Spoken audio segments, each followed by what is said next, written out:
not even my office.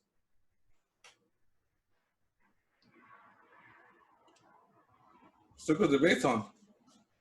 Cancel all my appointments.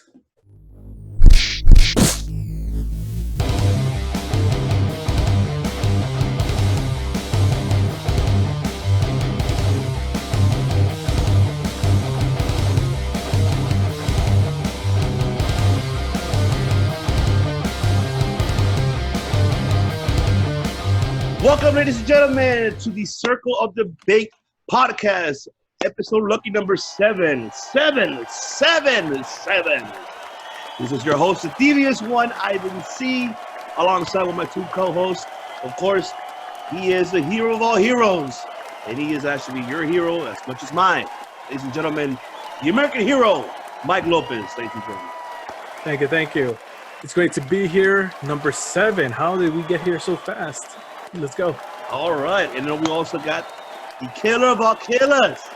So, you know what? Watch yourself, because he will ruin your reputation. He is the reputation killer. Josh Bretton Horton. Lucky number 7. Let's do it.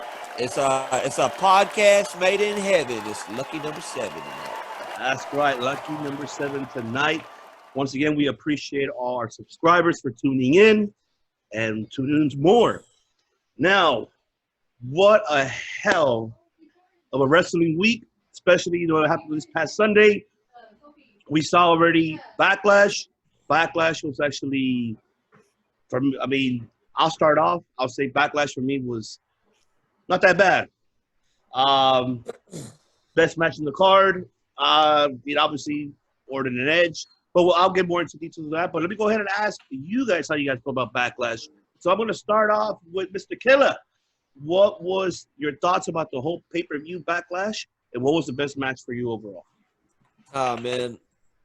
I think we thought that Bobby and Drew was going to steal the show, but obviously they wanted to have a little soap opera in there with Lana or whatever, but I guess that protects Lashley for later, right? But, yeah, definitely not the greatest match of all time, but this matchup between Edge and Orton was the best on the show, no doubt about it.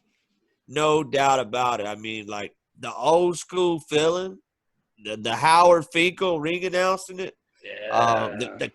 Even the camera angles was crazy, man. It was like if you would have put these two back in the 80s and had them wrestle in front of a crowd at WrestleMania 3 or something like that, it would literally be one of the greatest matches of all time right now. It was like a good old school match. Oh yeah, most definitely was. Mr. Hero, your thoughts about the pay-per-view card and the best match overall? The pay-per-view card itself, it was decent. It was actually better than I thought it would be. For me, the best match of the night was, definitely Orton versus Edge. But I can't help it. I went out and I actually went and I made a list of matches that I think are better than the greatest match of all time. God. What we got there? This is my list. Is that the list of Jericho? He wishes. He wishes. We got number 1, Brett versus Austin, WrestleMania 13. Number 2, Shawn versus Taker, WrestleMania 25. Number 3, Rock versus Hogan, number 1, or part 1.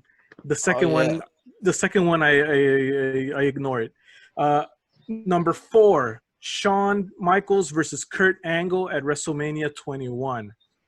Number 5, Angle versus Benoit. Number 6, Guerrero versus Angle. Number 7, Mankind versus Undertaker. Here we go.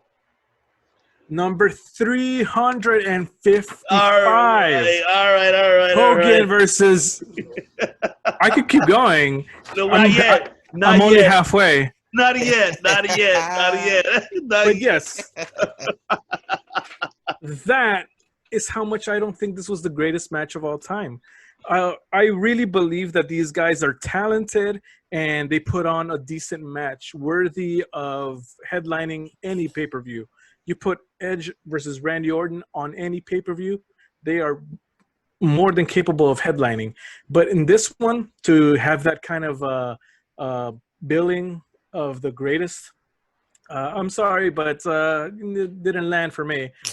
The Wile E. Coyote camera angle that Jerry Lawler used to call it, it was okay. It was kind of, they've done that before ever since the 2000s. So, it was okay. There you Yeah. go. I mean, yeah, it was a great match. I can't say it was the greatest wrestling match of all time. I cannot say that. But it was really great. Instant classic match, I could say. Instant classic. It was great. Great back and forth. Now, obviously, we all know that this was 2 retakes of the match that was filmed. It was filmed That's prior what I was before. about to ask. Now, Yep. when they did these different camera angles, they didn't shoot this all at one time, right? No, they not took a all. break or whatever, did They they? took a little break, and then they did a couple of retakes of it, and that's when the unfortunate happened that Edge got hurt, and that's when he tore his triceps, and now he's out. Per WWE statement for the remaining of the year. Obviously, depending how severe he tore the triceps. It looked bad. It looked like they cut into his fucking tattoo, man. Did you see that? Yeah, I saw that. And because it looked really bad. So he might be out for 8 months. So I mean, And he just got back. yeah, he just got back. This is his second match. I tell you, man, one thing that pisses me off, man, like this legend comes back after 9 years, and then you want to fucking book him against somebody we've already saw him face. Why could he not face somebody new? Same thing with Christian. Why we gotta see Orton and Christian again? They had good matches. Edge and Orton had good matches. It's already been happened. Let's see some fresh new matches. Why couldn't we get Rollins versus Edge? Or, anybody new, AJ versus Edge. Endless possibilities, all going out the window for the next 8 months because they want to do a match that's already happened many, many times. Yeah, I agree. And then it's unfortunate. So, speedy recovery, Edge, and hopefully you get, hopefully before 8 months when he come back on time. But, just wish you the best. Oh, yeah, it's very possible that he could return before the time amount that they say. That John Cena done it that 1 year, remember? Yes. The Rumble, he returned a little early there. Yeah. So you never know. And also they could exaggerate these things just to surprise us when he does come back. I agree, absolutely. But besides that being a great instant classic match, what about the one that we saw? The one I said, let me see, hold on. What I say? I say that he was going to win the IC belt. I said it. I said it, and I said it very well. AJ, love you, man. You're my number one. You too, Zack Ryder. Don't think I forgot about you. But yes, of course, AJ Styles beat in a nice. And that was an awesome, actually, instant classic match between him and Daniel Bryan. Oh, SmackDown. Yeah. I would have wished they would have put that on Backlash card. I think it would have made Backlash better. But obviously, definitely agree. But 100%. But obviously, they didn't want to compete. They didn't want to have competition between Styles and Bryan comparing to Edge and Orton's match. So I kind of understood why they didn't include it. Because if they wouldn't include it, it would make that match to be obsolete. It would have been like, okay. Now, do you think that's why they also played the match between the Street Profits and the Viking Raiders before Edge and Orton to get as far as away from a wrestling match as possible? Because that was like, wow, man, what is this shit? I thought they was going to wrestle a tag team match, even when they're in the dumpster and the Loch Ness Monster comes out and about grabs them. The referee even says, "Come on, y'all got a match." So I'm sitting there waiting for the fucking match. Never happened. That was it. I guess the Loch Ness Monster got him. That's how you know that the tag team division is a joke. It's a damn joke. It's a fucking joke. You're booking a cinematic. I get it that they're doing PG, but this is way too PG, and you're making the tag division a joke. Those belts are worthless. They're nothing, garbage. That was the biggest disappointment of the card overall, and it was just, why would you take, especially War Machine, they were formerly known as War Machine or Ring of Honor. Oh man, You take very them, vicious tag team are now this. the funniest They are now tag team this. alongside with the Street Profits. It fits Oh, the Profits. I don't think they're funny. I think they're fucking clowns now. I mean, I hope they fucking turn heel pretty soon. It's Hope a they joke. turn heel pretty soon. It's a joke. Whoever's writing this shit, and it's a damn fucking joke. This is why FTR left. Bruce, officially. Well, if it's you, Bruce, but we'll get into Bruce in a moment, actually, now that we're talking about that. Obviously, about Raw.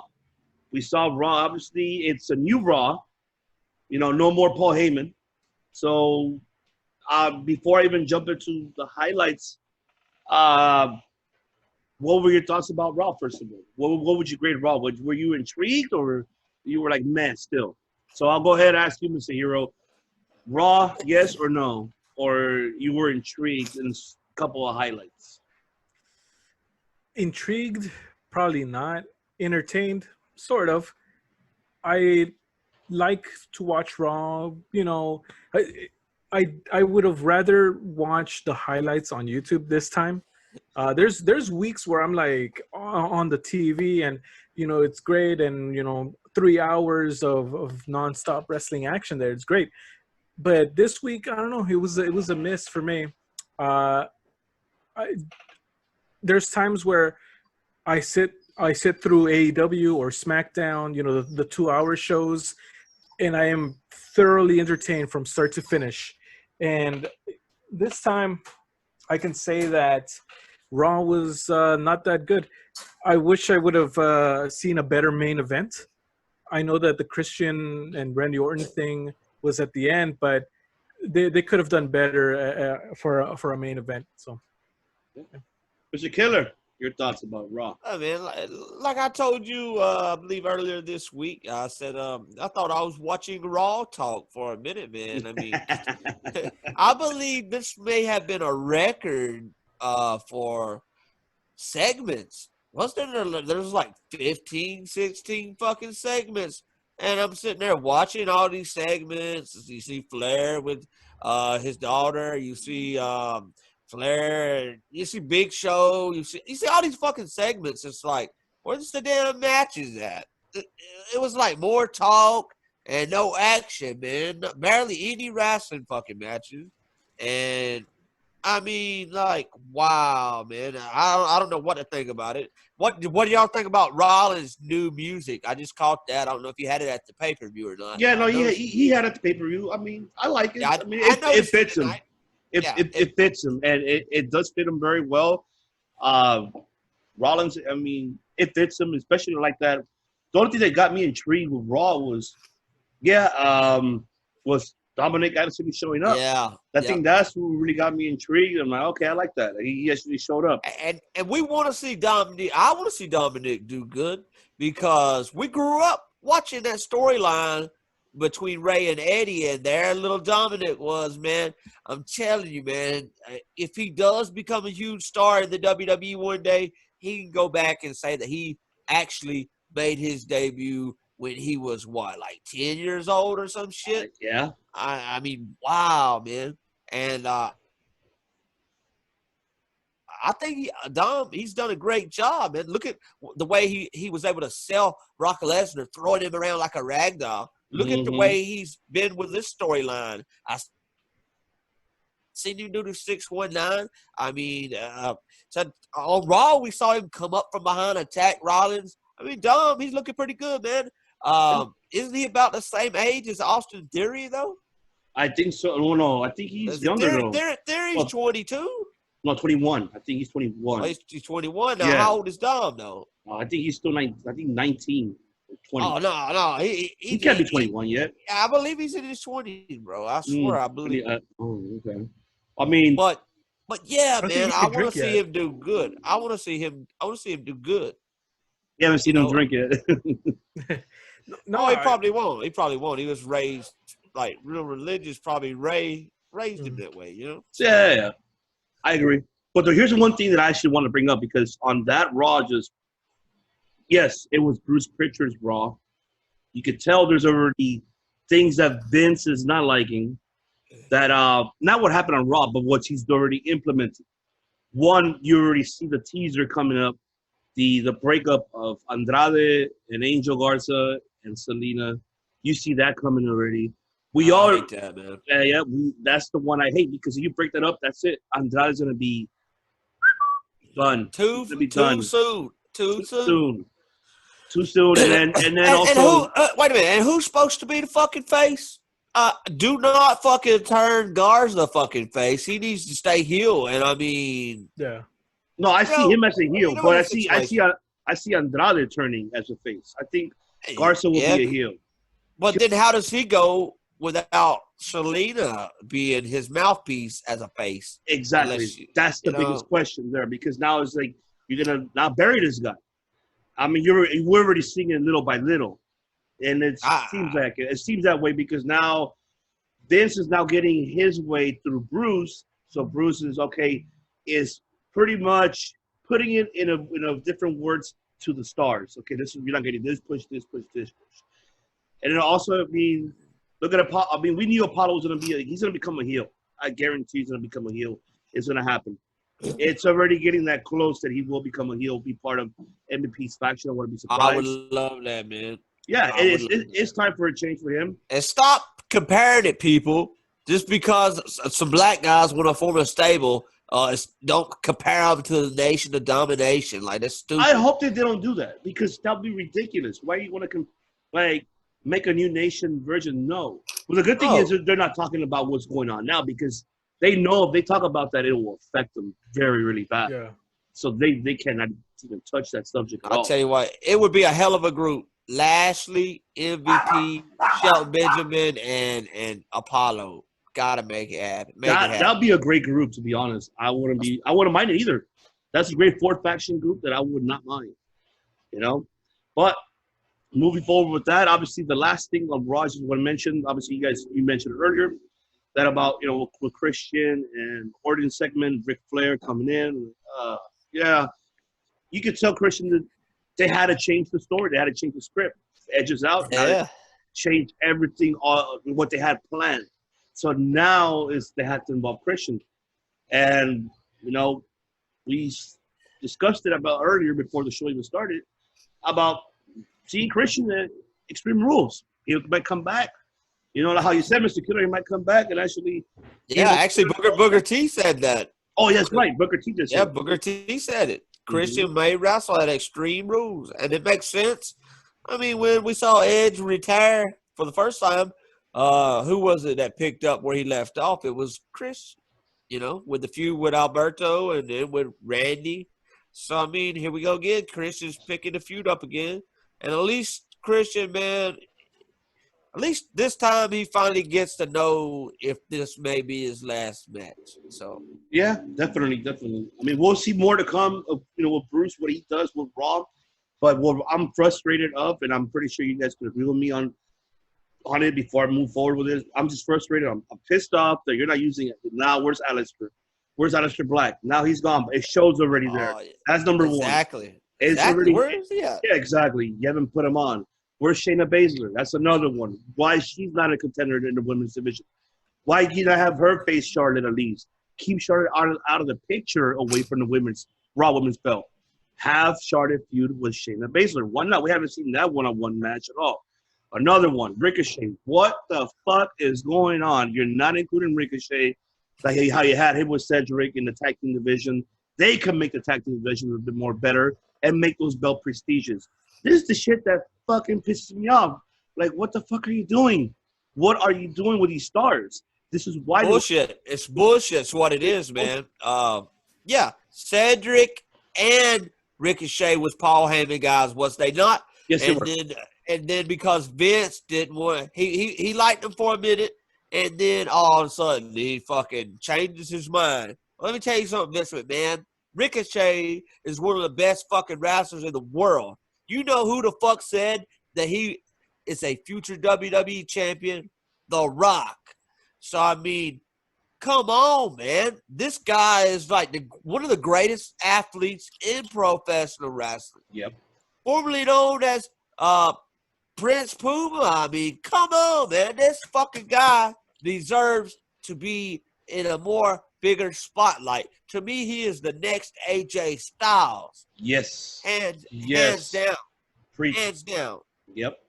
I And absolutely agree. he deserves more. He deserves better. And so does Cedric. I agree. Your thoughts about that, Mr. Hero? Feel the same? Yeah. I just saw a post probably like 5 minutes ago from WWE that said that Charlotte is going to challenge Asuka for the Raw Women's title again. That right there, it just, it doesn't make me look forward to next Monday's Raw, It's going to be, I don't know. Like you said, Charlotte should feud with somebody else, keep her away from the title picture.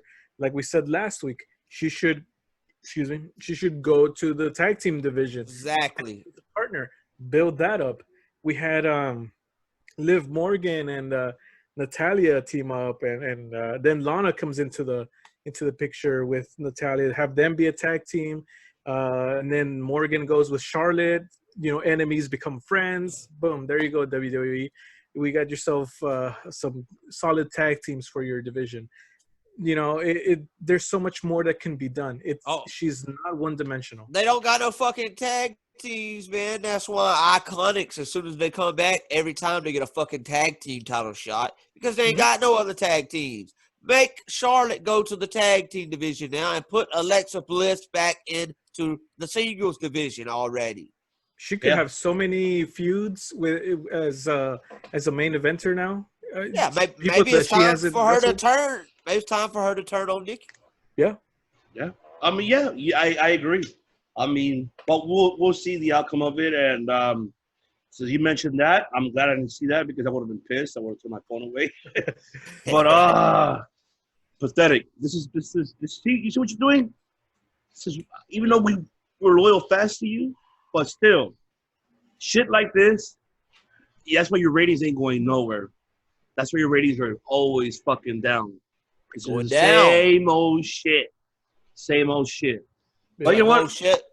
Moving forward with that, I want to go ahead and move on with pro wrestling news. Still want to stick with WWE, obviously. What happened with the whole on Raw? Obviously, a developmental, was tested positive for COVID-19. And I believe it was 2 of them. I heard last. Oh, wow. I only heard one rumor in your window. So that happened.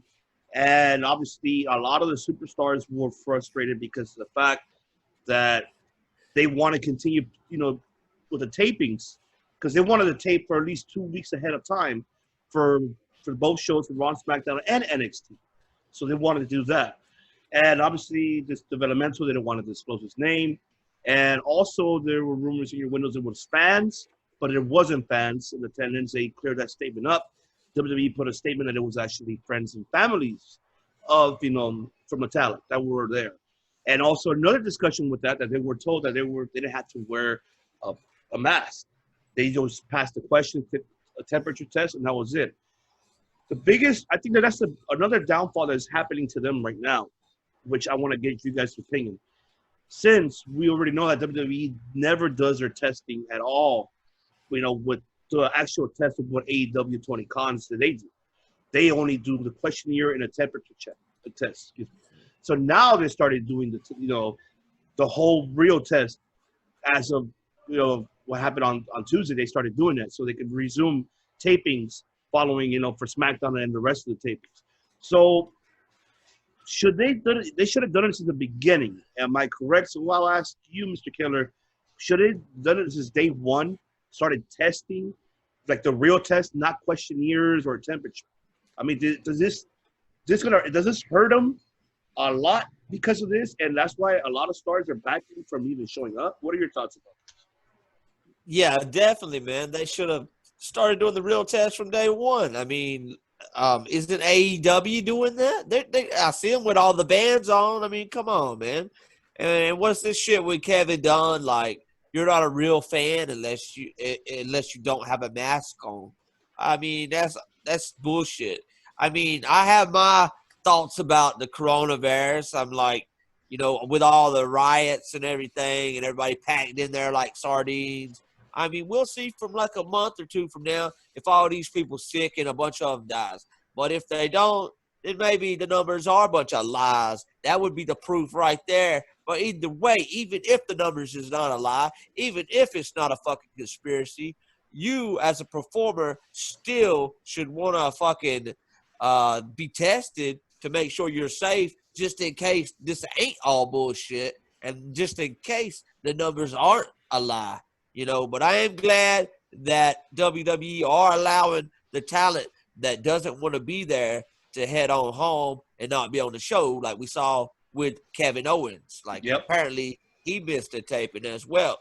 Yep. So, I believe they should be tested, just like the AEW guys are tested. Even if people in the company, which I heard somebody in WWE, a wrestler, I think, they wouldn't say his name, but he thinks the coronavirus is bullshit. Yep. Even if you think it's bullshit with the numbers and everything, still do it. Still do it, man. Just do it.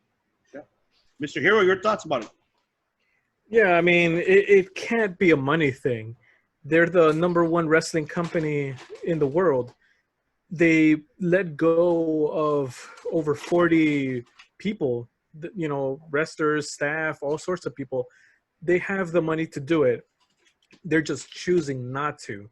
And that is a huge, huge deal, in my opinion, because you're not just putting the wrestlers' lives at risk, but the families. We're talking about kids and everybody that's around them, and then the people around them. So it spreads out, and that's the danger of the virus itself, that it's invisible. You don't know who has it, and you have to take every single precaution possible to make sure your people are safe.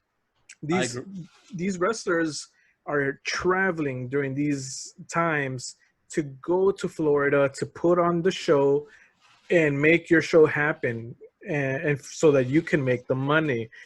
I think that it's a bad call from WWE, and they need to shape up, because AEW is doing things right. The UFC is doing things right, and so it's a shame that WWE doesn't feel the need to, but hopefully this pressures them to get those tests out there.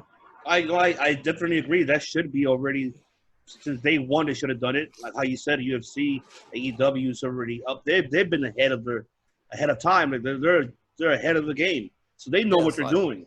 And it's like how does WWE keep getting away with it, How they keep getting away with not doing what everybody else is having to do. Don't forget, you have someone in the office, in administration. Yeah. A certain Hall of Famer, but you have a certain Hall of Famer. Of people that are in there. Yeah, they're in there that that has the money for it. That works for the Trump administration. I gotta say her name. They hear. Let me put some money right here and call it a deal. Not to mention the $18 million WWE donated to the state of Florida where they're taping at. Money once again, that money talks. And just want to say, for you, Corny, because I'm a fan of yours as well. I love your podcast. But you know what? Fuck that Bugs Bunny looking motherfucker. Fuck that Bugs Bunny looking motherfucker. Which is Kevin Dunn. Yeah. He should be wearing a mask. He's a dumbass, man. He's a dumbass. I don't know why he's still there. You can't have a mask if you're a fucking fan. That's fucking bullshit, man. Have you ever watched New Japan, Kevin Dunn? Exactly. Before any of this even happened? Probably not, because they live in their own little world. Exactly. So you know what? Now speaking of that, but go ahead, Mike. Go ahead. They could have. I'm gonna make WWE $1 million right now. Merch. Have your branded masks. If you're a real WWE fan, you're gonna buy one of these wrestler masks and have the audience, family or NXT people wear them. People are going to be buying them off of WWE.com. you're going to make so much money in revenue for masks. You're missing out. There you go. And Vince's words, that's good shit. That's good shit. Good shit, damn it. You're hired. You're fired. But, moving forward with that now, speaking of New Japan, since you brought it up, New Japan, now they're back. Obviously, they started with the New Japan Cup. They started on the 16th of this month. So we saw the highlights of day 1 and day 2. I loved it. I'm glad they're back. New Japan, thank you.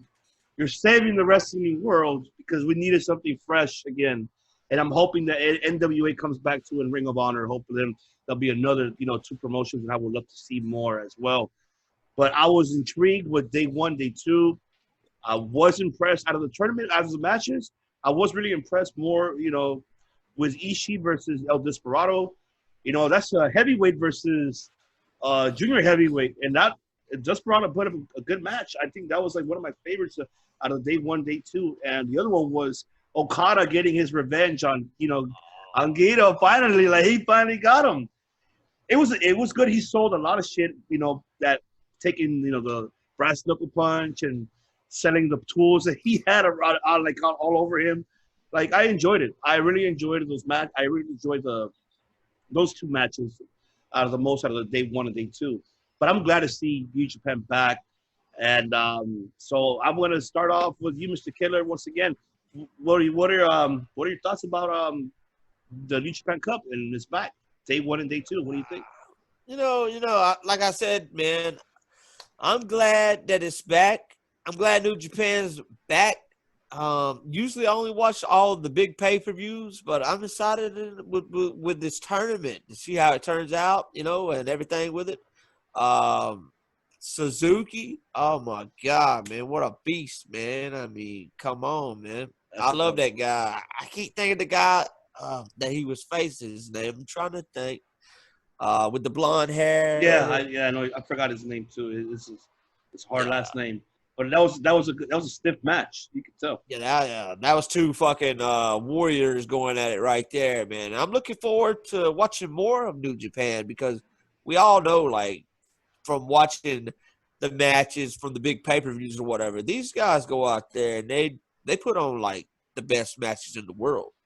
There's a reason why they say when guys go to New Japan and then they come back, they come back a lot better because they learn a lot more from being in the ring over there in Japan doing the best, because you got to learn to keep up with the best when you're over there. Most definitely. Mr. Hero, I know it was your first time watching day 1 and day 2 of the highlights. What are your thoughts so far? How do you like it? I got the highlights on my channel, or in my news feed, and man, talk about athleticism. These guys, you could tell the time that they put into the match itself. I'm still new to watching New Japan, so I'm still kind of getting to know who everybody is. But along with that, seeing some of these highlights and matches, I look forward to seeing who the top players are and what they bring to the table wrestling-wise. I'm seeing that there's more emphasis on the match than like backstage. I mean, there is backstage promos, but I definitely appreciate the art of the wrestling match in the version and the perspective of the Japan promotion. So definitely, because it's what I love about them is a storytelling in the ring, not outside of the ring. That's the beauty of it. That's the beauty of New Japan, that they able to bring that. And best believe you're gonna fall in love. Like, you see Josh, he likes Suzuki. He's that imagine him and Kurt Angle. That would be a dream match. Imagine him and Brock. Oh my God. I don't know. Or him and Killer Cross, man. Orton or anybody, man. This guy, I want to see this. This guy's a legend, man. This guy's a fucking legend. Suzuki. I wish they would. Legend. I wish WWE knew how to treat fucking Japanese stars, man. Because if they do with the women, it seems like, but not with the men.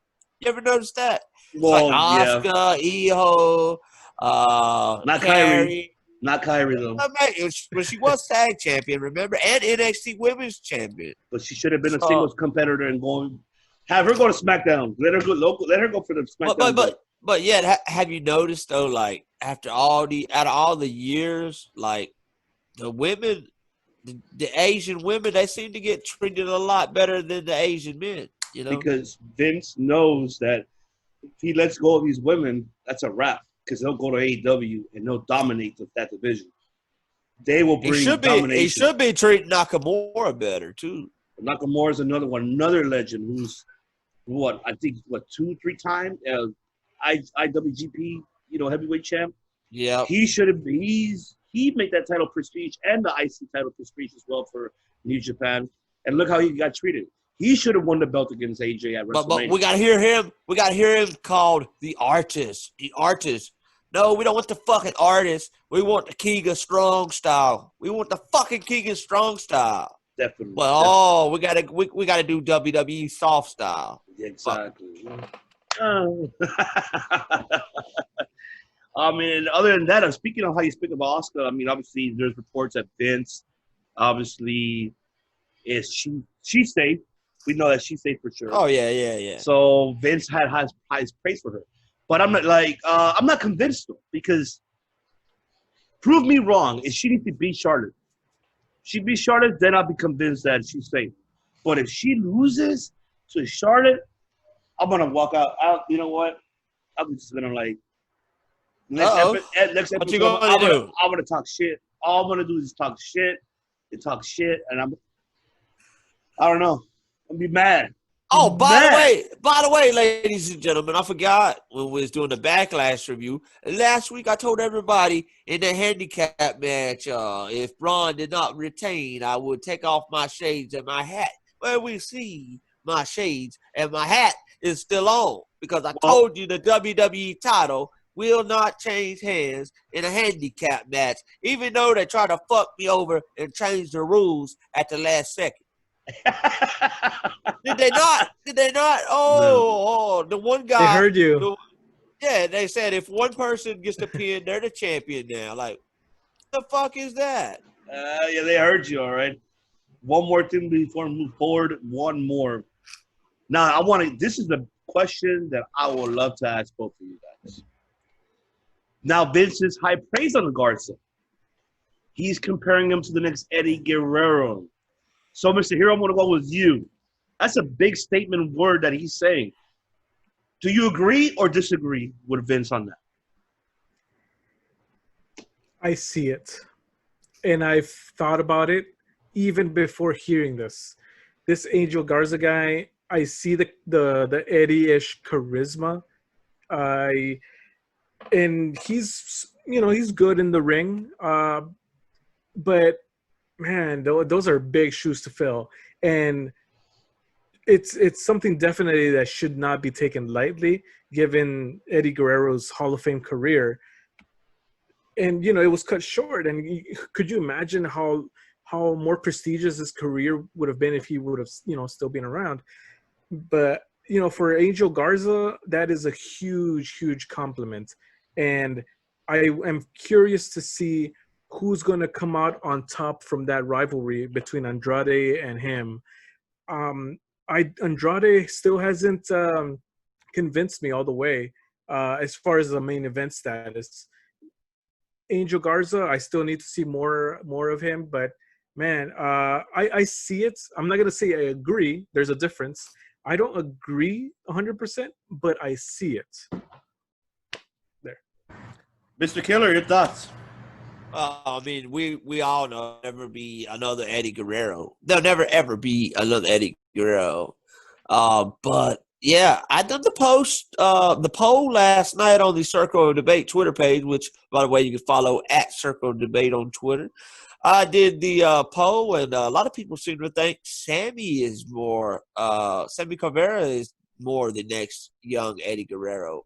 But in my opinion, I've been saying it since I saw Angel Garza in Impact. I've been saying it since then. He's the next Eddie Guerrero. If there ever is going to be somebody close Nobody's going to be the next Eddie Guerrero. But if there's ever going to be somebody right there close to being the next Eddie Guerrero, it is this guy. Perfect English, perfect charisma, perfect charm. He got it all, man. He's got it all. Got it all. Most definitely. And just to make you guys, go ahead, Mike. Go ahead. I'm sorry. No, I will say that I feel that he needs the right mamacita to go along with him. Zelina doesn't convince me in that sort of a role. So it would be cool to see him, kind of like a new version of that storyline. Somebody to come out with him, somebody that fits that role better. Well, I mean, Charlie Caruso, you could put her with him, make him a face if you want to put it that way, and then have Andrade still with Vega. I mean, obviously we've been seeing Vega giving Charlie Caruso a hard time, so I wouldn't mind seeing that. That'd be something a little bit kind of like what would remind me of like Eddie and China versus Essa Rios and Lita at the time when they were together. It kind of remind me of that in a way. But just to give everybody who is Angel Garza. Angel Garza is the nephew of the late Hector Garza. Hector Garza. That's his nephew, not his son. Everybody thinks it's his son. It's not. It's his nephew. Obviously, his brother, they look alike. So, yes. But, yes, the late Hector Garza was another great performer in AAA, AAA, and CMLL. And he was also performing back in the TNA days, not Impact, TNA days. Great, phenomenal performer. And Angel, for me, you're right. I agree with you guys both. That's a lot of shoes to fill to do Eddie Guerrero. No way you can do it. You have to make your level, your own identity, your entity of who he should be in obviously WWE. The same with Dominic with Rey Mysterio. Don't follow your father's footstep. Be your own. It's better to create your own legacy instead of being compared to others, and that's the most difficult part. So I had to go with no. I don't. Not even Sammy Guevara. I don't see none of them be close to Eddie Guerrero. Nobody at all. Because Eddie is a whole different man. His charisma, I can see similarities, but obviously, Eddie's English is more perfect than Angel's. But charisma style, I can see between them two. Not with Sammy. Wrestling style is different. I can't compare it because it's two different eras. Way different. And Eddie was one of the I couldn't say original luchadors, but he was in that era of the luchador, style of Mexican wrestling that was brought into the States. So, but I mean, we'll wait to see. I mean, we'll see what a career Angel Garza will go. You never know. Man, the sky's the limit for him, man. He really is, man. I would like to see him go after Charlotte in the storyline. See how Andrade reacts to something like that. Oh yeah. Oh yeah. Hey, that'll be something. That'll be something. But you know what, ladies and gentlemen, since we're gonna go ahead and take a little quick break here, but obviously Mike, he needs to finish what he needs to say about his list. So I mean, go ahead and say what you have to say. So we'll give him right now a little time, ladies and gentlemen. Let's see. Yes, here we go. Thank you. I don't even remember where I left off, but somewhere along the lines of Hogan versus Andre at WrestleMania 3. Trish Stratus versus Lita on the first women's main event of Raw. We also have Andre the Giant versus Macho Man Randy Savage. We also have the Macho Man versus Ricky Steamboat. We have Ric Flair versus Bret Hart. We have Angle versus Hogan. All right, ladies and gentlemen, we're going to go to break right now, so we're going to hear from the captain himself. So just stay tuned as you hear from the captain. He should be somewhere around. That's why, the shades are on. Captain, you're on location, so we're standing by to hear you right now. We'll be right back. Give it to me straight, doctor. Should listen to Circle of Debate.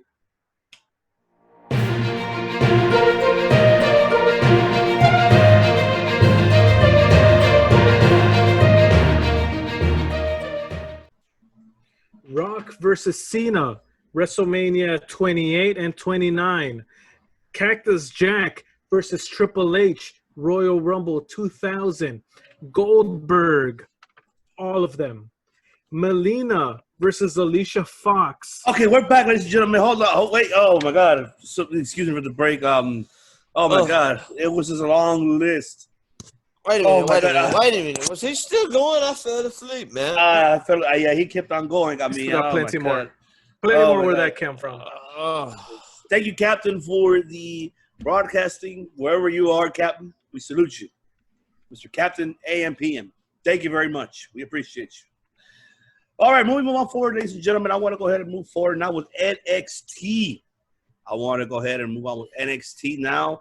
Obviously, we saw a lot of things going on.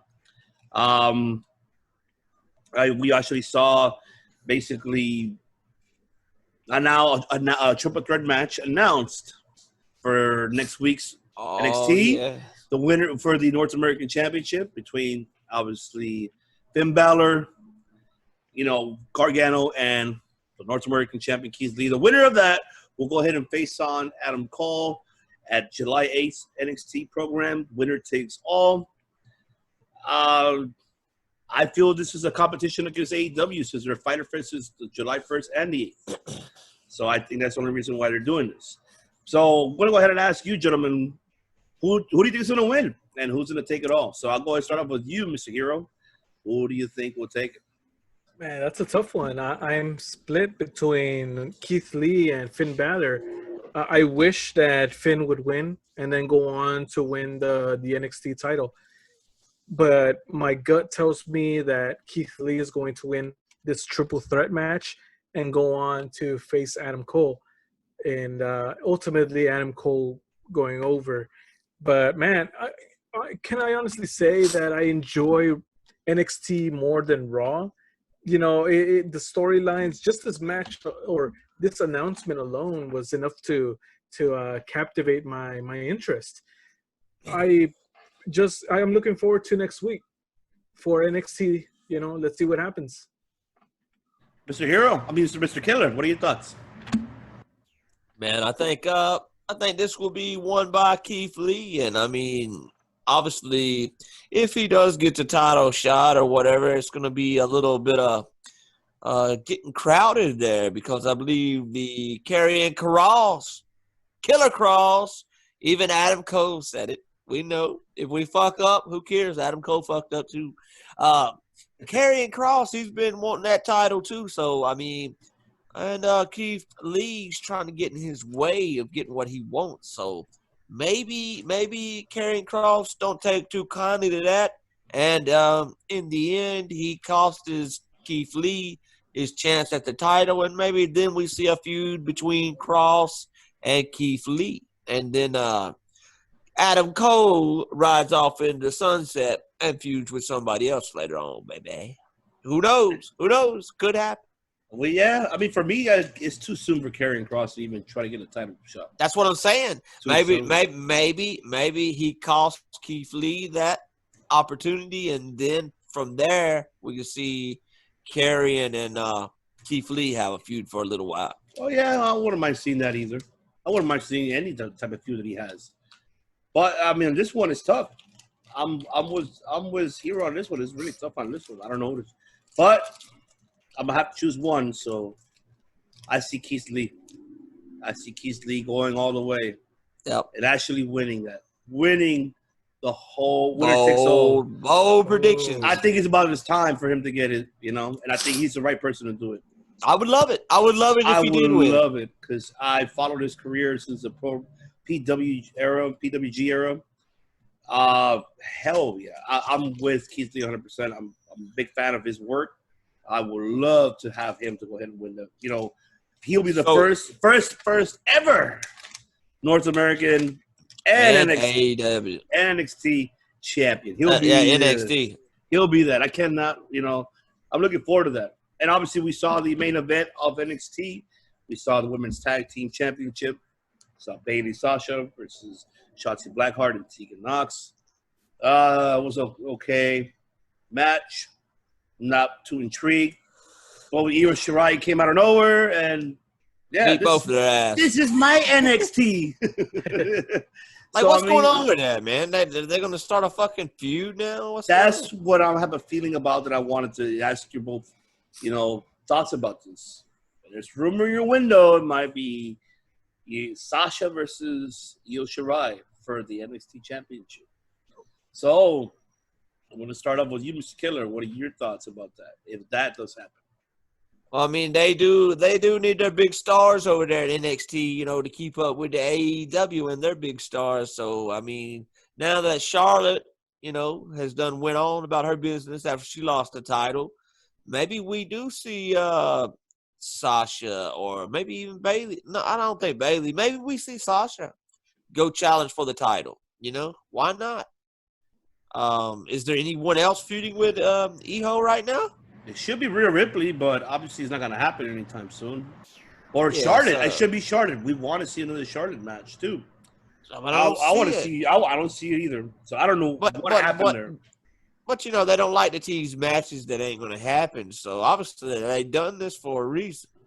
Something's going down, and maybe we see Sasha take the NXT title before it's all said and done, and then around Survivor Series time, we get Sasha as the NXT Women's Champion versus finally who she turns on, her partner Bailey in a title match right there.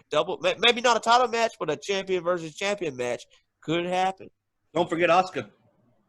That'll be triple Oh threat. yeah. Could be. Could end up seeing Sasha and Asuka and Bailey in a triple threat. Could end up seeing that. Mr. Hero, what are your thoughts about that? I remember as a kid playing the WWE video games, I would try to put on as many belts on a wrestler as I could, and I think they're trying to do that with Bailey. So seeing Bailey walk around there with 3 belts, I think those are some pretty big bragging rights that she's going to have. But I do think Sasha should get that other belt. And yeah, I mean, as far as the main event of NXT, it was a fine match. It showcased Tegan Nox and Shotzi Blackheart. They were able to hold their own and show that they're able to hang with the big girls. I like the idea of having Sasha with the NXT title again. Charlotte is fine. She had her time there. She did what she did. Have her own Raw, have her do other things. But Sasha, she needs a singles title, and I think she would do well with the NXT title. And yeah, let's see how this unfolds. I mean, absolutely. But no, I do not want Sasha to win that NXT championship. I want that NXT championship to be built again around the rosters they have. That's what they did in the beginning. After they left, after Bailey, Sasha, Becky, Charlotte left, then Asuka left, then Kyrie left, then now Shayna left. So they have a potential roster they could build, women's division roster they want to build an NXT division. And for the NXT Women's Championship belt, they're able to do that. They don't need no main superstars to go to NXT and do that. But there's a rumor another one in your window. This is happening because of Papa Vinnie Mac. Because he's seeing now he's getting involved. And this is what the hell pisses me off now. This is like, okay, I don't give a shit what you do with Raw and SmackDown. I don't give a fuck. Do not touch NXT. That's the last leave it thing. alone. Leave it alone. Leave the it fuck alone. man. Do not even try to put your hands on it. You're not happy because of the ratings? Fuck off. You see the ratings are like slim by this much from AEW. There's not that far away. At least they're doing better than your Raw and SmackDown brand. They're far away from AEW's ratings. Leave them alone. It's already up there as a top brand now, officially. Exactly. Like, why? Why would you try to put your hands on it? And Hunter, I know that's your father-in-law, but fuck off. Tell him, hey, this is my shit. You gave me this money to build this brand, and guess what I'm doing? I'm doing that. You don't need to put your hands in on it at all. That's why I told y'all, man. That's why I told you. That's the only thing I don't like about NXT is because it's under the WWE umbrella, and it can only go through so many fucking people until it gets to Vince, and then Vince, when he gets his hands on it, he'll ruin it. You know, if I want to watch another company other than Raw or SmackDown or another show, I want to watch it be booked by somebody other than Vince. And if Vince comes in and fucks NXT up, man, it's I'm just gonna be another. pissed. It's Yeah. just it'll just be another Raw or SmackDown. Yeah, and that's what it seems like, bringing these main stars. I mean, it's okay to bring them here now and then, but they don't need to be there for what? What the hell you need them there for? Like, they're trying to keep up with AEW and the Jerichos and the Moxleys and. But you see the ratings. It's not that far away. They're not. It's Nope. not that far. They're slim by this slim.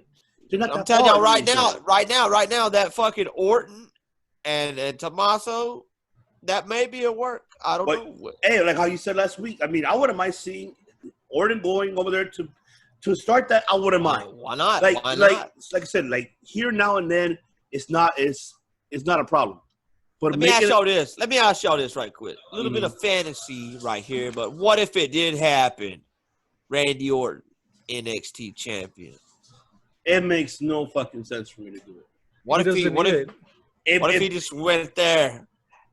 What if he's like, you knew me as a legend killer, and it felt good. It felt so fucking good becoming the legend killer again, taking out Edge, taking out Christian. But you know what would feel even better? If I go down to NXT and I take out the young talent. And then he goes down there and punts all the young talent in the head. And then he beats Tommaso Ciampa. And then he comes for Adam Cole, beats him up, takes the NXT title. Would he not be the biggest fucking heel in NXT? I'll agree with that, but for me, it doesn't make no sense. It could happen. Survivor Series last year, NXT beat both Raw and SmackDown. That was them trying to build up NXT as a third brand that could stand on its own by having one guy, Randy Orton, take out everybody there to be their champion would just ruin whatever it is that NXT was working on or what Triple H is working on. But what if they threw like a couple young guys that turn their back? A couple young guys from NXT. What if they turned their back on fucking the rest of the locker room and joined up with Orton in NXT for a couple of months? Would it help elevate those guys? Would it help elevate those guys? It wouldn't. For me, it wouldn't, because Randy Orton should be more of a person that comes in and out, like especially with Ciampa. That's a good feud to come to NXT to do that. I agree with that. Championship material, no, because instead of the legend killer, now he's he's the brand killer. He's the brand killer, but going over there and fucking killing the brand. It's not good for business. He could be the youth killer. That'd be even worse if that even happens. I mean, like, no, it doesn't go with me at all. No, it does not go with me, and I hope. But I'm just saying, do I'm not just watch there. Don't give them ideas, because they might gonna take it. No, don't do it. I spoke it into existence, man. It might happen. No. No, damn it, no, no. Your new NXT World Heavyweight Champion. No. Randy Orton. Oh, my God. No. Randy Orton has demolished the whole NXT locker room. No. No, why did that happen? Oh, my God. Again, I'm fucking with all y'all. I'm trying to give y'all NXT fans y'all's worst nightmare. You're going to give everybody the worst nightmare. That'll be the worst nightmare right there. Hell no. Next thing you know, I get a Bleacher Report. Oh, and breaking news, Randy Orton joins NXT. I'm like, what the fuck? Uh-oh. Then I'll be like, oh, yeah. Y'all going to be mad because I spoke it into existence. Yeah. I won't be talking to you for a couple of days if that happens. Oh, shit. All right, moving forward with NXT. Now let's go ahead and move on forward with AEW Dynamite. Obviously, they won once to get in the ratings. The numbers, don't want to even. It makes no sense to talk about the numbers because everybody does it anyways. So I'm not going to do that. So I just want to go AEW up again. And this time AEW was a couple of things that really got me a little intrigued. Number one, obviously the first match, the tag team championship, which is obviously Omega, Adam Page versus QT. The natural was a disaster. Natural nightmare. Nightmares. It should not be natural nightmares. It should be natural disaster. That should be Cody. That should be Cody and Dustin, man. Because exactly. That's one thing I want to say. QT Marshall, man. Let's be real, man. The only reason he got a job there at AEW is because he's friends with everybody that works there, man. He's friends with Cody. I mean, come on, like Jim Cornette said, man, it's all friends wrestling right there. And that is the definition of it, man, because this guy, he's not a young guy. He's like an older wrestler that should be a trainer by now. Like, get the fuck off of my TV. Let Dustin team up with a young guy or somebody that's already established that's there. Yep. Not some older guy that is just now getting his spotlight and eating a fucking apple. Fuck QT Marshall. He sucks.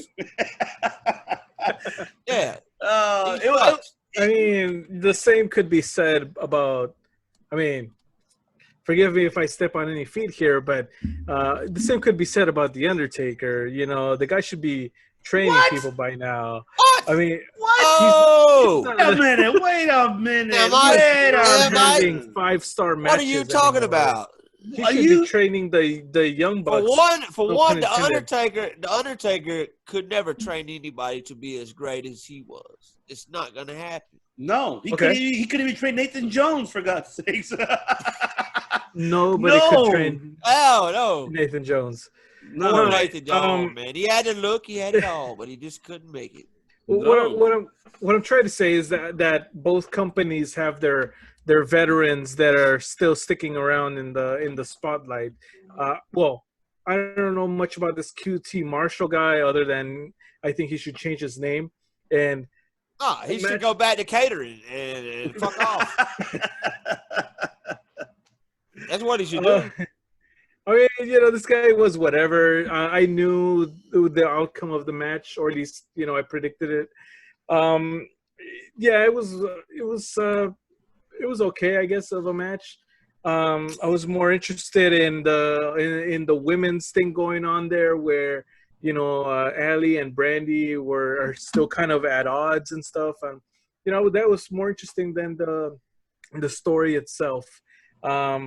But yeah, I mean, QT, it's not who you are, it's who you know. There you go. Good luck to you. Yeah, best of luck, best wishes and endeavors. There you go. But it was a good match overall. I mean, I liked it. Seeing Dustin and Kenny Omega. I mean, I enjoyed it, at least seeing them going one-on-one. Do you think that it's interesting that NXT and AEW both kicked off with tag team title matches this week? Well, as a matter of coincidence or not? No, well, coincidence, no, because they were the main event, NXT. AEW, they started off with that as their opening match. So that's what they did. So I get what you're saying, and I guess it's almost like that they know someone's telling somebody over there, like, "Hey, this is gonna be their match, right?" Oh, okay. Yeah. You never know. You never know. It might happen. They have an insider, It's like a mafia, man. Everybody has an inside job somehow, some way. Oh man, it's Britt Baker, man. She's going over there and she's calling Adam and telling him what's going on. Yeah, that could be too. we already saw her out in the crowd at NXT. Oh yeah. Oh yeah. Come on. She's the stooge, man. She's the stooge. She could be the stooge, Yeah. And all right, moving forward with that, obviously we saw the Dark Order, excuse me, sorry. Dark Order came out, recruited another member. Obviously, Anna Jay versus Abaddon. I mean, that's like a Rosemary-looking Su Yung combined together. I'm gonna say that right now. Not impressed. I actually liked it. I disagree with you too, Ivan. I think this character seems a lot more dark than Rosemary and the other one that you're talking about right there. I mean, this character is like I've never seen anybody like her before. Like she's what Sister Abigail should have been. That I can agree with. I'll give you Yes. 100% with that. 100%. She is Sister Abigail. She could have been. That's what There she. you go. Yeah, yeah. If WWE would have got her to be Sister Abigail, then it would have been perfect. Because that would have been, I think her running that faction with Bray, when it was the Wyatt family at the time, that would have been so perfect. Having a woman running that faction. Which I was supposed to be hearing rumors it was supposed to be Paige, supposedly. If not Paige. Ooh, God, thank God. If not her, it was supposed to be Wasn't it Liv Morgan that was supposed to be that's another Sister one. Abigail? Another name that came out was Liv Morgan. Do you think they'll ever make a fucking Sister Abigail? No, it's too late already because it's already done. The character died. I think if Abaddon is successful, they're going to bring Sister Abigail to WWE. That's kind of weird though, like how her name's Abaddon is so close to Abigail. Like, I wonder if she drew inspiration from what was supposed to be Abigail. Possibly so, but I mean, I still need to see more of her matches to see like how she is. Don't get me wrong, I was a little impressed of her ring style. Oh yeah. I'm not saying that I was impressed. Just the character needs to develop more. I need to see what's she gonna go with this. That's what I need to see. So that's why I'm like, okay. It's a mixture of Rosemary and Su Yung. That's the mixture of it. But that's just me. And then Dork Order gave obviously Colt Cabana an envelope, an offer you can't refuse. And like, yeah, like how he ain't gonna join. He ain't gonna join. No, but he's tagging with him next week. So I mean, we have to wait and see what happens on that. So I mean, I don't know. He's tagging when Brody leaves, so we'll see. I didn't know that. Yeah, I missed it. Yeah, he's tagging with him next week, so we have to wait and see how that works out. So Brody Lee and Colt are tagging next week. Yep.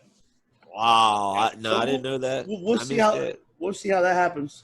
But at least they're getting a woman now in their faction. How Corny says Evo what? Pizza Uno or whatever. But wouldn't Abaddon make a better addition to the Dark Order if they're so dark than Anna? Then I would have get Abaddon to do it. That would have made more sense, to be honest. That's what I'm saying. Abaddon, yeah. She should have been the one. I don't right? know what. Yeah, I think she should have been the one. Yeah. Not Anna Jay. You're pretty much turning like a baby face to be like, oh, like a zombie. I won't be surprised she'd be like coming out like a zombie out female. The way they're doing so. is like it's almost I like hope not. it's not. Maybe it's not supposed to be like a dark faction. Maybe it's supposed to be like this business kind of faction. You know, you see Brody Lee wearing the suit and eating the steaks and doing the Vince McMahon impression. So I mean, if it was a dark faction, then he ain't walking like Vince though. He ain't walking like Vince though. Oh, well, I mean, he ain't got a broomstick up his ass. But I'm telling you, if it was supposed to be a dark faction, a real dark faction, then Abaddon would be in it. I mean, come on. What the fuck? It would only make sense, for sure. Yeah. Yeah, I'll go with you guys on that then. Now, moving forward with that, actually, we had, of course, the John Cena of all John Cena's who defends his belt. Come get some, I don't really want to get into that. Cody Rhodes defending it to the new signee for AEW, which is Ricky Starks. Now, by the way, ladies and gentlemen, Ricky Starks, he was your former NWA television champion. And Ricky Starks comes, his background, obviously his resume comes from the indie scenes. Great talent. And that's a good pickup for AEW, honestly. Great pickup that they signed. Ricky Starks. Phenomenal wrestler. He's a phenomenal talent. He does have the charisma, most definitely. So keep an eye on Ricky Starks, ladies and gentlemen, because that guy, I mean, it was a great match, obviously. Great debut for him. Cody obviously won. So now we see Jack Hager now going to go for that belt. But what are your thoughts about Ricky Starks' debut, Mr. Killer? I'll start off with you. I mean, I see a little bit of difference with Cody's U.S. Open challenge. Like I said before, man, I think that I've seen somebody do that before Cena. I can't remember what title it was, but with this championship, it's like it's really when they say it's open to anybody in the world, it's like WWE didn't do type of shit like this. Not really. I mean, we got Ricky Starks showing up out of nowhere. Last time we saw him, I believe, was in the NWA. And that's the last time I saw him. And He lost the belt to Zicky Dice. Ziggy died. See, Yes. I didn't even watch that. I missed that. But yeah. I didn't even know he was a free agent. And then here he is. He pops up. Ricky Starks is there, man. I'm gonna tell you right now, I really could care less for Ricky Starks. But at the same time, yeah, he kind of talks like the Hurricane. You notice that? Well, But is he? I forgot where's he from. He's not North Carolina native, is he? he might be from North Carolina. I don't know. I haven't looked it up, but I mean, I don't talk like that. I hope not. But No, you don't. But- No, you don't. You do but not talk yeah, like him at all. this guy, man, like I don't like him at all. I mean, if I have no interest in him at all, but we know that he's a big name on the independent scene. So Yes. seeing him come out there and accept the challenge or answer the challenge of Cody Rhodes, I mean, it's intriguing. It's fun to watch. I love to watch it, and I feel like those two did put on a good match. So I got to give Ricky Starks his props on that. And I feel like he came out of that match, even though he lost, he came out of it looking good. He Absolutely. came out of it still shining. So I mean, Ricky Starks, man. Like I said, I don't like him, but I do like to see surprises. I like surprises, and this was a surprise seeing him debut. Can we get Woo Woo Woo coming to AEW for once, or Brian Myers at least? Bring them two as a tag team. That's right. And right. man, Zack Ryder. I'm sorry, you're not. I can't even call you that no more. Matt Cardona. Matt Cardona, Brian and Brian Myers. Myers. I would Yeah. love for you guys to be over there. I know you guys will kill it as singles or tag team, because we are always ready to support you. Both of you guys, you know it. Best tag team division in the world, man, over there in AEW. That's No right. doubt about it. No doubt about it. But before we move forward with that, I want to ask Mr. Hero, since he took a little quick break. So, what are I know you're not familiar with Ricky Starks, but what did you like about them? Did you like the match between him and Cody? His debut? Yeah. It was a entertaining match and entertaining segment. Right away, you know when someone is good at promos, or for me, that little promo that they played right before he came out, it made me see okay, this guy can talk. This guy has something there, and it got me interested in the match itself. It only took a minute or so. And it got me right there, and it got me wanting to know more about his wrestling skills. And he brought it for someone to show up on a promotion that he's never been in and put on a good match there with Cody. He's more than welcome at AEW, I really like that rule of they don't have to be in AEW to challenge for the TNT title. That opens up a new world of possibilities of people that can come in and challenge for it. Maybe someone who's in between contracts, who might appear on Dynamite and then go on to Impact the following week. It opens that sort of thing up. And this whole Cody thing where he's defending the title all the time, it opens up that it makes you want to tune in. It makes me want to tune in every week, much like the Cena U.S. title defenses. So for me it was a big plus. And I'm not gonna lie, for a bit there, I thought I was going to tune into NXT before this segment, but this segment made me stick around. So big ups on that. I'm glad. I'm absolutely glad that it did. And ladies and gentlemen, to our viewers who are not really familiar with Ricky Starks, I'm not saying that everybody is. I'm pretty sure you guys are familiar. YouTube is matches in NWA, especially. YouTube, a lot of his independent scenes great performer. I love his work. And I'm looking forward for his future in AEW. And I'm hoping that, he'll be maybe a TNT champ one day. You never know. You never know. Never say never. But, moving forward with that, obviously with AEW Dynamite, the other one was obviously the Young Bucks, versus, the Bad Squad, which was Kip Saban and versus Jimmy Havoc.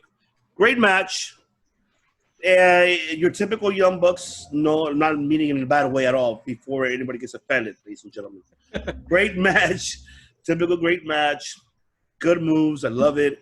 Then obviously, so I have TR out there. They came out because, Butch and Blade, the butcher shop, whatever you want to call them. I don't know. I never understood the concept, and I agree with Corey. Clowns. I don't know. But you got two stiff buff guys coming out, two stiff wrestlers versus FTR, number one tag team. Sorry, Young Bucks. They're my they're my favorites. I love you guys too, but But moving forward with that, then we saw obviously the Young Bucks won. The brawl happened. They're really teasing the shit out of this storyline. So now the biggest question now is for both of you guys: do you see them announcing that they're gonna fight at Fyter Fest or no? So I'll start off with you, Mr. Hero. Do you see that happening? Do you see Fyter Fest, Young Bucks, and FTR, or too soon? Before I answer that, I have to ask, because I've never seen this before, and I'm guessing you guys probably have. I don't know. That's why I'm asking. That the moment when the Young Bucks put Jimmy Havoc on Kip Sabian, and he did the pile driver to his own partner. Is that something that happens? That It's common. For me, first time seeing it, mind blown, man. And that's what happens when you just stick to one promotion for 20 years. You come and you see stuff like this, and you're amazed. But for me, man, that was super cool, and stood out to me as the spot of probably the week for me. But but I digress. The question was if I see FTR and the Young Bucks at Fyter Fest. No. I see if you're going to have that match, you're going to have things get tense. You have to have that, built up. You can't just be given that match. It has to be, built up to the point where those two teams hate each other, because everything that has gone on for all these years has to lead up to it. And the fans have to be in attendance, chanting to the top of their lungs. That's what needs to happen. No, it will not happen at Fyter Fest. All right, Mr. Killer, what are your thoughts? I agree with Mike 100%, man. It's like, I mean, they would have already showed FTR when they debuted Attack the Bucks, and start the heat up and start this rivalry with some fucking fire and some hate. But instead, we got they're not attacking the Young Bucks. They're kind of helping them out by beating up NC. I mean the Butcher and the Blade there. But I mean they can beat up Butcher and Blade and everything. I'm telling you what they're doing is they're taking their time with the Bucks versus FTR. Right now it's all buddies, and it looks like they seem to have a mutual respect for each other. But I believe AEW are waiting until those fans are back in the stands so they can have that match right there. I agree. Yeah, that's why we're seeing right now FTR, they faced Butcher and Blade. They're about to face the Natural Nightmares with lame-ass QT Marshall, And I mean, yeah, I believe FTR is going to keep facing other teams before they face the Bucks. They're saving the Bucks until the fans come back, and if it's no way in hell that match is going to happen at Fyter Fest. And I'll say it again: if that match happens at Fyter Fest, I'll take my hat and my shades off for the next show. It ain't going to fucking happen, bro. It ain't going to happen. because there's no fucking heat, no feud at all put into this match. And shout out to Jim Cornette. I even heard him say something about, well, I don't understand why the heels, FTR as heels, would be doing this, so blah, blah, blah. They're not fucking heels. They're not heels. FTR's not heels in AEW. What have they done to prove that they're heels? Have they attacked any babyface team? No. They're out there attacking Butcher and Blade, which is a heel team. I mean, come on, man. They're waiting. They're sitting on this one because they know they got time. They got all the time in the world. Let's go ahead and knock out all the feuds with the other tag teams first and let the people just wait. And the money's going to come when the people's back in the stands, and then we're going to get FTR versus the Bucks, and it will be glorious, and we will all rejoice, just like Glorious. the tweet they said. I will give in. They said, you remember? Victorious. You remember one day? They said, the Young Bucks will wrestle FTR one day, and the world will rejoice. And the Bucks and the Young Bucks and FTR said the same tweet. It's going to happen, but we're going to wait until that fucking stadium is full or got a lot of people in it. Mr. Hero, say it. You heard it here. Say it. You heard it here first. There you go. There you go. He'll take off his shade. He'll take off the hat if it happens. It ain't going to happen. It ain't gonna happen. I'm with you. It ain't gonna happen. Now, obviously, we saw the last, the main event of the evening of AEW, the Les Sex Gods versus, obviously, the Amigos, the best friends, of course. Good match. Liked it. Entertaining for me. I liked it. Love Sammy. No matter what, Sammy's another incredible future champ coming along, hopefully soon.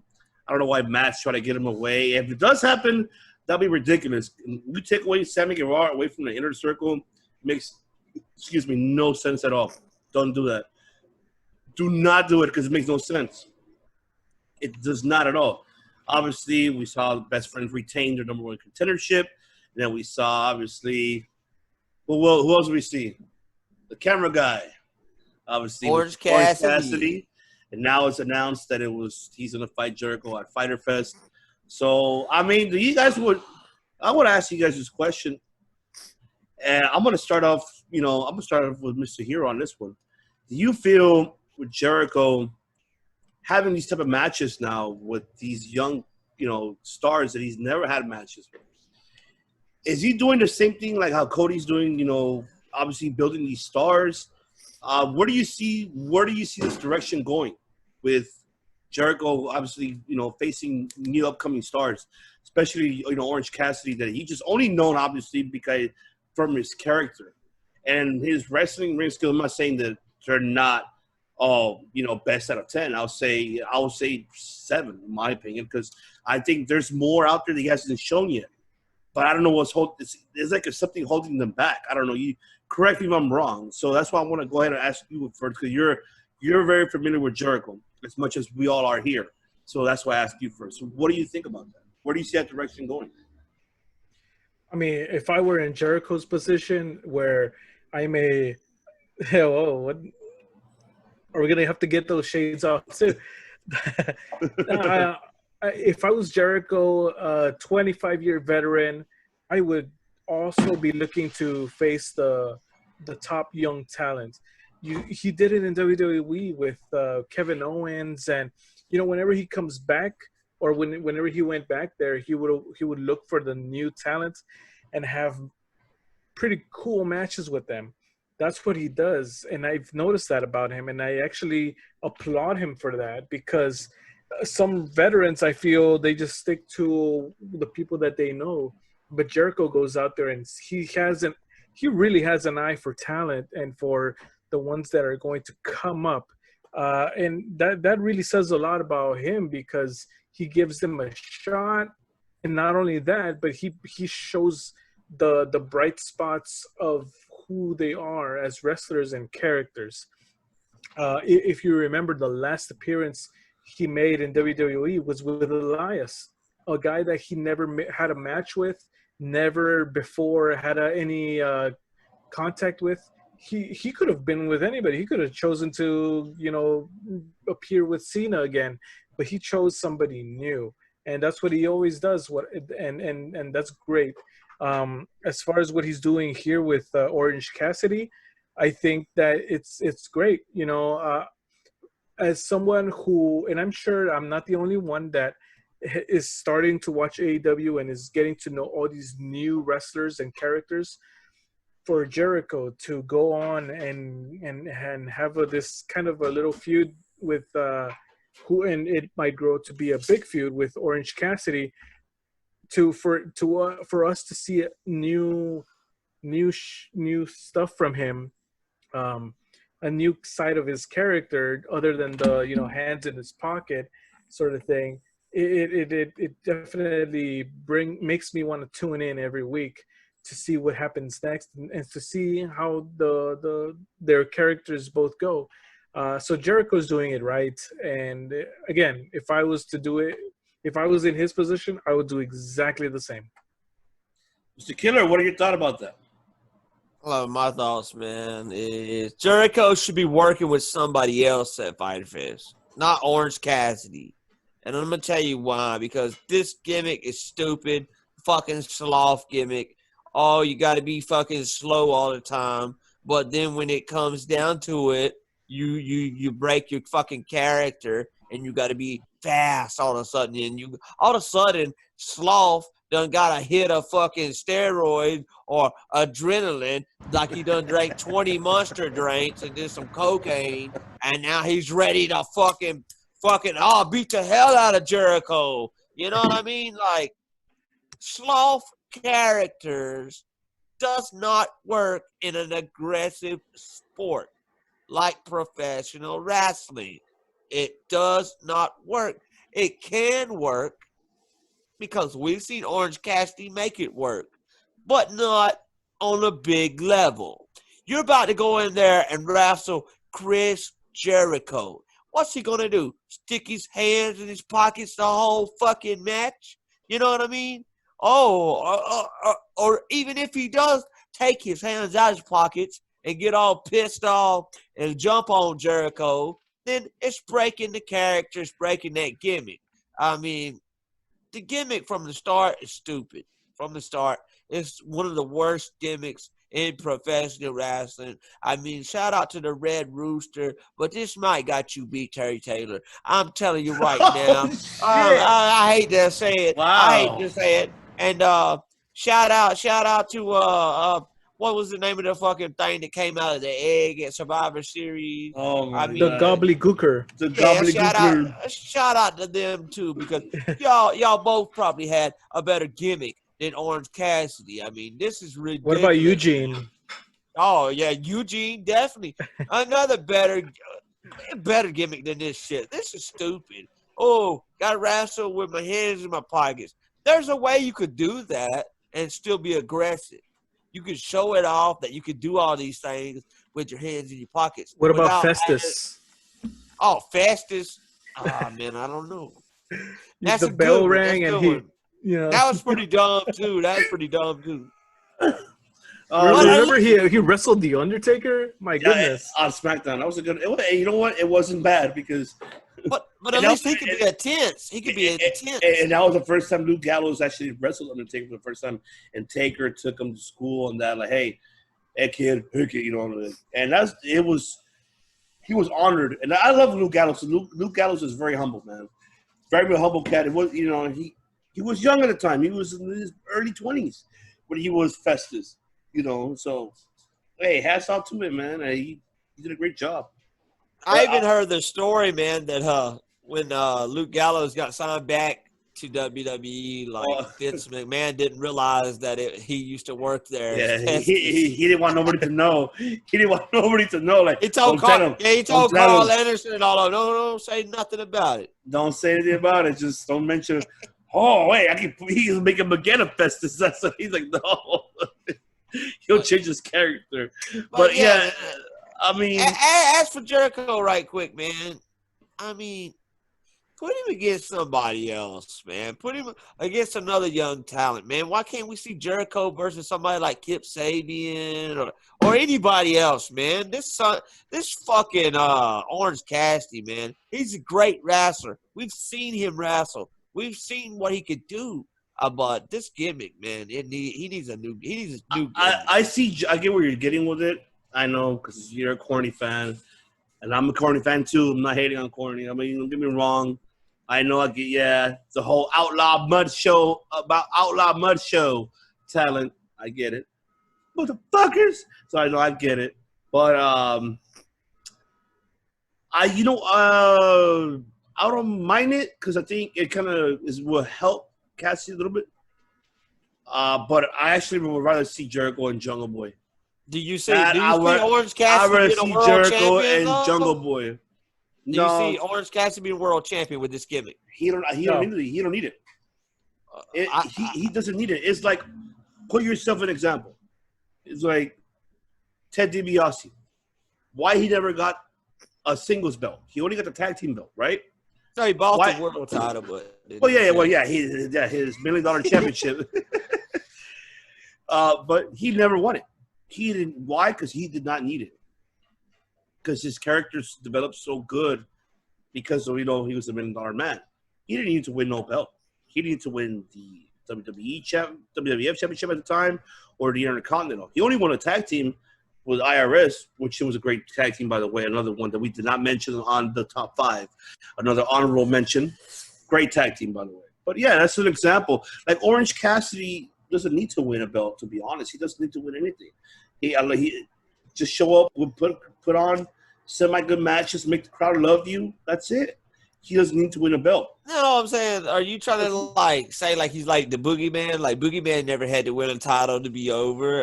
But Boogeyman was never over for me, in my opinion. Oh, he was over a little bit, yeah. Not for me, because for me it was a stupid ass gimmick. I mean, but it's kind of the same. It's kind of like a comedy. Comedy gimmicks, you know. Yeah, well, if you want to compare like that, yes, I agree. It's too comedy, but I like what Orange is. It's different than obviously Boogeyman's. But Orange Cassidy, I know where you're getting at. It's like with slots and everything being slow. Yeah, but I see it coming that eventually he's gonna have to change that because then, don't get me wrong, it's gonna die out. So the more he does it, it's gonna die out. It's gonna die out. People are gonna be in. You ain't hear no crowd. There needs to be some sort of depth to his character, and but I definitely think that if I was introducing somebody to wrestling who has never seen it before, I think Orange Cassidy is one of those characters that would be fun to show them first. Because it would be kind of it's an entertaining character. I don't think it was ever meant to be serious. I think it's meant for like, whoa, like, wait, what? He has his hands in his pocket, and much like it did to me, it caught my attention just by having his hands in his pocket and jumping on, around and all over the place. It caught my attention. But like Ivan said, that definitely he's going to have to evolve the character, much like any great character has to evolve, has to show depth, has to show emotion especially in a sport like this that has so much emotion into it. You're going against somebody that beat you up and bloodied you up, and are you just gonna put your hands in your pocket? No, you're gonna show that guy what's up. You're gonna be like, hey, you're not gonna do that again, and I'm gonna kick your ass for it. So. But do y'all see him beating Chris Jericho? No, of course not. Jericho's gonna win. I don't either. No, by the way, Mike, I would be embarrassed to show a non-wrestling fan Orange Cassidy. I'd be ashamed. I'd be ashamed. There are videos of people that are non-wrestling fans reacting to Orange Cassidy, and they seem to be pretty entertained by it. Well, I hate it for them. There are some people like that in the world, man. That don't think straight. The last part wrestling show I went to, the guy was dressed up as Orange Cassidy. He literally went to drink. I'm like, that's cool. Like I said, I get your point, and I get Mike's point. But like I said, because there's two. That's his pros and cons. The cons is obviously what I said. That's the biggest con. The pros is entertaining. But the biggest con of it is not professional wrestling because it's not taken seriously. That's the biggest con for pro wrestling fans.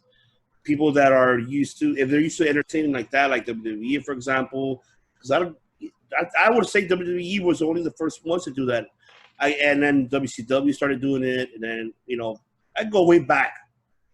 But, at the end, it works both ways. But, of course, I don't see Jericho losing to this guy. I don't. Jericho will beat the shit out of him. He'll give him like a good, solid 15-minute match, probably like 5 minutes of 5 minutes of fame for Orange Cassidy, and then Jericho wins. Let me just say this right quick. Obviously, Orange Cassidy, man, stuck with a bad gimmick right now. Hopefully we do see him turn heel one day and unleash some fucking fury and change his gimmick up, because I've saw him in the ring. When he wants to go, he can go. He's a good worker. He's a good entertainer. I'm not putting him out about that. He's definitely a good worker and a good entertainer. I just hate that he's stuck with this shitty fucking gimmick. And once he gets out of this gimmick, I would love to see what he does. It might die out. I'm telling you that right now. It might die out. Go ahead, Mike. He could always join the Dark Order. You gotta join the Dark Order. Dark Order. Yeah, you want to join Pizza Uno would love that. Oh yeah, Pizza Uno would love it. And Mr. Wannabe Vega guy, whatever his name is. Street Fighter, whatever the fuck his name is. Not let me spit my beer out, bro. But you know what? That actually tops it all now, ladies and gentlemen, for episode lucky number 7, ladies